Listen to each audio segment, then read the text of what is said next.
I grew up feeding on canes. Not this kind of cane, but this kind of cane. Do you remember this? Yes. Some of the older generations, if you are giving away your age, does this look terrifying to you? Well, I say this because my father used to make these canes. He would sell them to shopkeepers who in turn sold them to parents, not to swat housefly or pests in the house, but to mete out punishment on children who've been naughty and lazy.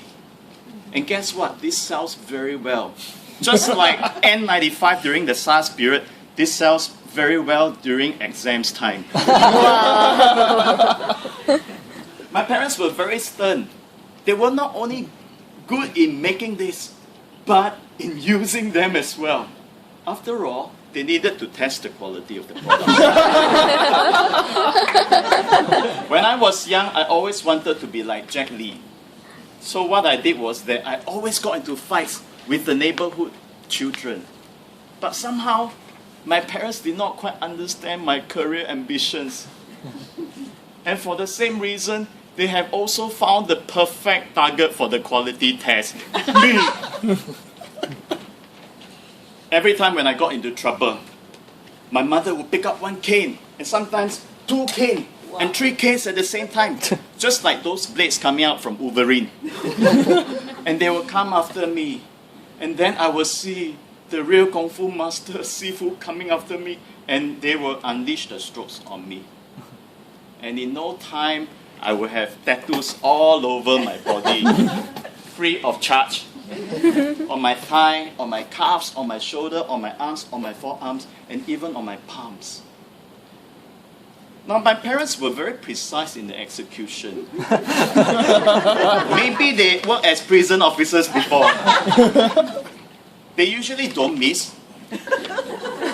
But when they miss, it's worse. Can you imagine they were trying to hit here and they missed?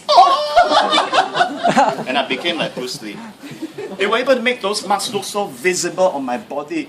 And no matter how I tried to conceal them with all the Oxy cover from Oxy 1 to Oxy 10, it didn't help. And I get all these patterns on my body, even crosses. Even though I'm a Christian, I don't have to wear crosses, I got natural ones. Sometimes I think my parents might be exorcists, because they were able to beat the living hell out of me. But the good news about cane marks is that they will normally fade away after a few days. The bad news is the new ones came before the old ones were gone. No wonder they say that time is a great healer, a lousy beautician.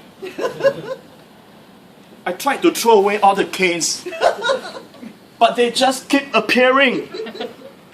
It's our business, of course. There must have been tons of them, thousands of them stacked up like a hill. My friend asked me, Ted, where do you stay? I said, I live in Cane Hill. Not the one in District 10. I also became a very fast runner. Every time my mother picked up the cane, I would be like Dash in Mr. Incredibles. Zoop! Zoop! The only problem is, I live in a 3-room HDB flat. Not much space to display my talent. I also learned how to duck very well. Every time when my mother go this way, I would like... and she will go again, and I would do like... which was very handy when I went to National Service. Every time when I heard, enemies contacted, instantaneously I would duck under the bush. And later on in life, when my bosses asked me to do things, before he could complete his sentence, I would siam, sipping teh tarik at the kopitiam. Well, later on, the cane furniture caning went out of fashion, just like the Wonder Girls. So my father had to close the business, no choice. And later on in life, as I look back, I thought it wasn't so bad. I think my parents truly loved me. It's just that they knew that as a way of disciplining me. As I thought about it, they might be Toastmasters in disguise as well. Right? Because they know how to use the icebreaker. They know how to get to the point. They were comfortable with visual aid. Their body speak. And they were able to persuade with power.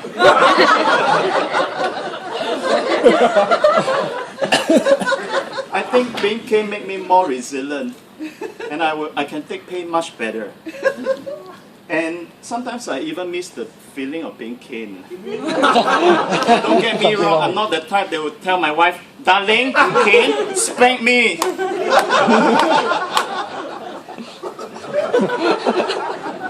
I also developed thicker skin. That's why I have the courage to come here to take part in Humorous speech contest. I'm also very brave in approaching ladies. I will go to this lady. You are like a light switch, you turn me on. I go to another lady. I say, I'm lost in your eyes. Can you show me a map? And I'm back here and I'm still intact. Well, what I want to say is that sometimes things that happen to us may seem painful initially, but eventually it's going to be gainful. Someone once said that no pain, No no gain. gain. Yes. If we learn to see the bright side of it. So why don't we just kind of laugh at the confusion, smile through the tears, because after the hardness, we might just enjoy the sweetness of it. Wow.